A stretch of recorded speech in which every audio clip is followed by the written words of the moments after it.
എല്ലാവർക്കും നമ്മുടെ ചാനലിലേക്ക് സ്വാഗതം. ഇന്ന് നമ്മൾ നല്ല അടിപൊളി ഒരു മസാലക്കറിയാണ് തയ്യാറാക്കുന്നത്. നമുക്ക് അപ്പത്തിനും ചപ്പാത്തിക്കും എല്ലാത്തിൻ്റെയും കൂടെ കോമ്പിനേഷനായിട്ട് കഴിക്കാൻ പറ്റുന്ന നല്ല അടിപൊളി ഒരു മസാലക്കറി. അപ്പോൾ ഇറച്ചിക്കറിയുടെ അതേ രുചിയിലാണ് നമ്മളത് തയ്യാറാക്കുന്നത്. അപ്പോൾ നിങ്ങൾക്ക് ഇഷ്ടമായിട്ടുണ്ടെങ്കിൽ എന്തായാലും ട്രൈ ചെയ്യാൻ മറക്കരുത്. കൂടാതെ നിങ്ങളുടെ ഫ്രണ്ട്സിനും ഫാമിലിക്കും ഈ റെസിപ്പി വീഡിയോ ഒന്ന് ഷെയർ ചെയ്യാൻ മറക്കല്ലേ. ആരെങ്കിലും നമ്മുടെ ചാനലിലേക്ക് ആദ്യമായിട്ട് വന്നിട്ടുണ്ടെങ്കിൽ ഒന്ന് ചാനൽ സബ്സ്ക്രൈബ് ചെയ്യാനും മറക്കല്ലേ. അപ്പോൾ നമ്മുടെ അടിപൊളി മസാലക്കറി റെഡിയാക്കാൻ വേണ്ടിയിട്ട് ഞാനിവിടെ ഒരു പാൻ എടുത്തിട്ടുണ്ട്. ഇതിലേക്ക് നമുക്ക് കുറച്ച് സാധനങ്ങളൊക്കെ ചേർത്ത് കൊടുക്കാം. അപ്പോൾ ഇതിലേക്ക് 1.5 കപ്പ് തേങ്ങ ചിരകിയത് ചേർക്കുന്നുണ്ട്. ഇനി ഇതിലേക്ക് ഒരു 3 അല്ലി വെളുത്തുള്ളി ഇതേപോലെ ചേർത്ത് കൊടുക്കുന്നുണ്ട്. ഇനി ഇതിലേക്ക് ഒരു ചെറിയ കഷ്ണം ഇഞ്ചി ചെറുതായിട്ട് അരിഞ്ഞത് ചേർക്കുന്നുണ്ട്. ഇനി ഇതിലേക്ക് നമുക്ക് കുറച്ച് കറിവേപ്പില ചേർത്ത് കൊടുക്കാം.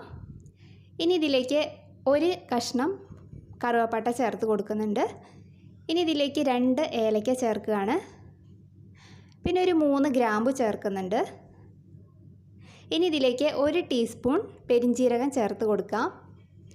ഇനി ഇതിലേക്ക് ഒരു 1/2 ടീസ്പൂൺ കുരുമുളക് ചേർത്ത് കൊടുക്കുന്നുണ്ട്. അപ്പോൾ നമ്മളിതെല്ലാം ചേർത്ത് കൊടുത്തിട്ടുണ്ട്. ഇനി നമുക്ക് ഫ്ലെയിം ഓൺ ചെയ്ത് കൊടുക്കാം. എന്നതിന് ശേഷം നമുക്കിത് ലോ ടു മീഡിയത്തിലിട്ടിട്ട് നമുക്കിതൊന്ന് ഫ്രൈ ചെയ്തെടുക്കാം. നമ്മുടെ തേങ്ങയും ഈ മസാലക്കൂട്ടും എല്ലാം കൂടി നന്നായിട്ടൊന്ന് ഫ്രൈ ആയിട്ട് വരണം. ഒരു ചെറിയൊരു ഗോൾഡൻ കളറായിട്ട് വരണം. അതുവരെ നമുക്കിതൊന്ന് വഴറ്റി കൊടുക്കാം. അപ്പോൾ ലോ ടു മീഡിയത്തിൽ ഇട്ടിട്ട് തന്നെ ചെയ്തെടുക്കാം കേട്ടോ. ഹൈ ഫ്ലെയിമിലൊക്കെ ഇട്ടിട്ടുണ്ടെങ്കിൽ പെട്ടെന്ന് അങ്ങോട്ട് കരിഞ്ഞു പോകും. അപ്പോൾ അതാ ഞാനിവിടെ നന്നായിട്ടൊന്ന് ഫ്രൈ ചെയ്തെടുത്തിട്ടുണ്ട്. കണ്ടില്ലേ, ഈ ഒരു പാകത്തിന് എടുത്തിട്ടുണ്ട്. ഇനി ഇതിലേക്ക് 2 ടീസ്പൂൺ മല്ലിപ്പൊടി ഞാൻ ചേർത്ത് കൊടുക്കുന്നുണ്ട്. പിന്നെ ഇതിലേക്ക് ഒരു 1/4 ടീസ്പൂണോളം മഞ്ഞൾപ്പൊടി. ഇനി ഇതിലേക്ക് 2 ടീസ്പൂൺ നല്ല എരിവുള്ള മുളക് പൊടി ചേർക്കുന്നുണ്ട്. എരിവ് നിങ്ങളുടെ ഇതിനനുസരിച്ചിട്ട് മാറ്റം വരുത്താം. അപ്പോൾ അത് ചേർത്ത് കൊടുത്തിട്ട് നമുക്ക് നന്നായിട്ട് വീണ്ടും ഒന്ന് ഫ്രൈ ചെയ്തെടുക്കാം. ലോ ഫ്ലെയിമിലിട്ടിട്ട് തന്നെ ഫ്രൈ ചെയ്തെടുക്കാം കേട്ടോ. അപ്പോൾ അത് നന്നായിട്ട് നല്ലൊരു ബ്രൗൺ കളറായിട്ട് വരണം. അതുവരെ നമുക്കൊന്ന് വഴറ്റിയിട്ട് കൊടുക്കാം. അപ്പോൾ അത് അവിടെ നന്നായിട്ട് വഴന്ന് കിട്ടിയിട്ടുണ്ട്. ഈ ഒരു പാകത്തിന് എടുത്തിട്ടുണ്ട്. ഇനി നമുക്ക് ഫ്ലെയിം ഓഫ് ചെയ്ത് വയ്ക്കാം. അപ്പോൾ അത് ചൂടാറി വരട്ടെ. അപ്പോൾ ആ നേരം കൊണ്ട് നമുക്ക് ബാക്കിയുള്ള കാര്യങ്ങൾ ചെയ്തെടുക്കാം.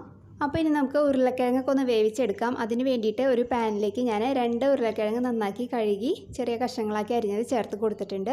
ഇനി ഇതിലേക്ക് ഒരു സവാള ചെറുതായിട്ട് അരിഞ്ഞത് ചേർക്കുന്നുണ്ട്. ഇനി ഇതിലേക്ക് നമുക്ക് കുറച്ച് കറിവേപ്പില ചേർത്ത് കൊടുക്കാം. ഇനി ഇതിലേക്ക് 2 നല്ല എരിവുള്ള പച്ചമുളക് ചേർത്തിട്ടുണ്ട്. ഇനി ഇതിലേക്ക് ഒരു 1/4 ടീസ്പൂൺ മഞ്ഞൾപ്പൊടി ചേർക്കുകയാണ്. ഇനി ഇതിലേക്ക് ആവശ്യത്തിന് ഉപ്പും കൂടി ചേർത്ത് കൊടുക്കാം. ഇനി ഇതിലേക്ക് നമുക്കൊരു 2.5 കപ്പ് വെള്ളം ഞാൻ ചേർക്കുന്നുണ്ട്.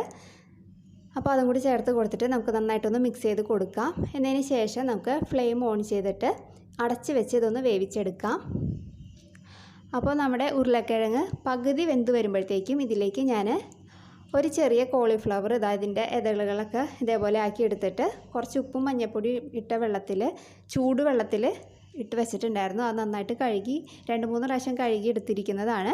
അപ്പോൾ ഇത് നമുക്ക് ഇതിനകത്തേക്ക് ചേർത്ത് കൊടുക്കാം. എന്നതിന് ശേഷം നമുക്ക് നന്നായിട്ടൊന്ന് മിക്സ് ചെയ്ത് കൊടുക്കാം. അപ്പോൾ ഈ സമയത്ത് ഉപ്പൊക്കെ ഒന്ന് ചെക്ക് ചെയ്ത് നോക്കുക. കുറവാണെന്നുണ്ടെങ്കിൽ ചേർത്ത് കൊടുക്കാം. ഇനി ഇത് നമുക്ക് വീണ്ടും അടച്ച് വെച്ചിട്ടൊന്ന് വേവിച്ചെടുക്കാം. അപ്പോൾ ഇത് വേവുന്ന സമയം കൊണ്ട് നമ്മൾ നേരത്തെ മാറ്റി വെച്ചിരുന്ന തേങ്ങയുടെ കൂട്ട് ഇതേപോലെ കുറച്ച് വെള്ളം ചേർത്തിട്ട് നന്നായിട്ട് അരച്ചെടുത്ത് കൊണ്ടുവന്നിട്ടുണ്ട്. അപ്പോൾ ഇത് വെന്ത് കഴിയുമ്പോൾ നമുക്കിത് അതിനകത്തേക്ക് ചേർത്ത് കൊടുക്കാം. അപ്പോൾ അതാ നമ്മുടെ ഉരുളക്കിഴങ്ങും കോളിഫ്ലവറൊക്കെ ഇവിടെ നന്നായിട്ട് വെന്ത് വന്നിട്ടുണ്ട്. ഇതിലേക്ക് നമ്മുടെ അരപ്പ് ചേർത്ത് കൊടുത്തിട്ടൊന്ന് ഇളക്കിയിട്ട് കൊടുക്കാം. ഇനി ഇത് നമുക്ക് വീണ്ടും അടച്ച് വെച്ചിട്ട് ഒന്ന് വേവിച്ചെടുക്കാം. അപ്പോൾ അതാ നമ്മുടെ കറി കുറച്ച് നേരം കഴിഞ്ഞപ്പോഴത്തേക്കും നല്ല കുറുകി വരാൻ തുടങ്ങിയിട്ടുണ്ട്. അപ്പോൾ ഈ പാകത്തിന് ഞാനത് ഓഫ് ചെയ്ത് വെക്കുകയാണ്. കാരണം ഇത് ഇരിക്കുന്തോറും കുറച്ചും കൂടി ഒന്ന് കുറുകി വരും. ഇനിയിപ്പോൾ നമുക്ക് ഇതിലേക്ക് താളിച്ചൊഴിക്കാം. അപ്പോൾ അതിന് വേണ്ടിയിട്ട് ഒരു പാൻ വെച്ചിട്ടുണ്ട്. പാൻ ഒന്ന് ചൂടായിട്ട് വരുമ്പോൾ അതിലേക്ക് 1 ടീസ്പൂണോളം വെളിച്ചെണ്ണ ചേർത്തിട്ടുണ്ട്. ഇനി ഇതിലേക്ക് കുറച്ച് കടുകിട്ട് പൊട്ടിക്കുന്നുണ്ട്. ഇനി ഇതിലേക്ക് 2 ഉണക്കമുളകും കുറച്ച് കറിവേപ്പിലയും ചേർത്ത് കൊടുത്തിട്ടുണ്ട്. ഇനി ഇതിലേക്ക് 1 ടീസ്പൂൺ മുളക് പൊടിയും കൂടി ചേർത്തിട്ട് നമുക്ക് നന്നായിട്ടൊന്ന് വറുത്തെടുക്കാം. ഇനി ഇത് നമുക്ക് നമ്മുടെ കറിയിലേക്ക് താളിച്ചൊഴിക്കാം. എന്നിട്ട് നന്നായിട്ടൊന്ന് മിക്സ് ചെയ്ത് കൊടുക്കാം. അപ്പോൾ ഇത്രയേ ഉള്ളൂ നമുക്ക് പെട്ടെന്ന് റെഡിയാക്കാൻ പറ്റുന്ന പൊട്ടറ്റോ കോളിഫ്ലവർ കറി. അപ്പോൾ നിങ്ങൾക്ക് ഇഷ്ടമായിട്ടുണ്ടെങ്കിൽ എന്തായാലും ട്രൈ ചെയ്യാൻ മറക്കരുത്. നല്ലൊരു വീഡിയോ ആയിട്ട് അടുത്ത ദിവസം കാണാം. താങ്ക്